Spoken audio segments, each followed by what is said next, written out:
দেখো পাকা করম চাটা কি সুন্দর, তাই না? আর অনেক কয়েকটা করম চা নিয়ে আসছিল আজকে আমাদের এইখানে যে বাচ্চাগুলো আসে, বাচ্চাগুলো আর বলছিল এটা ওদেরকে কিছু একটা রেসিপি বানিয়ে খাওয়াতে হবে। তো বললাম ঠিক আছে। তো আমি করম চাগুলো সুন্দরভাবে পরিষ্কার করে এক সাইড একটু একটু করে কেটে নিলাম আর ভাবলাম আজকে করম চা দিয়ে চেরি বানাই।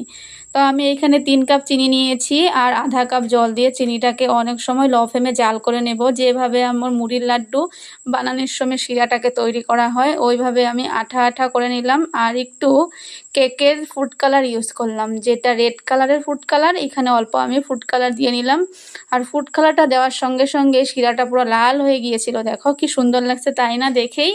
তো আমি এখানে একটু ইলাচিও দিয়েছি টেস্টের জন্য। তারপর করম চাগুলো আমি এখানে দিয়ে দিলাম এক এক করে। 5 মিনিটেরও কম আমি করম চাটা একসঙ্গে মিক্স করেছি, তারপর রেস্টে রেখে দিয়েছিলাম।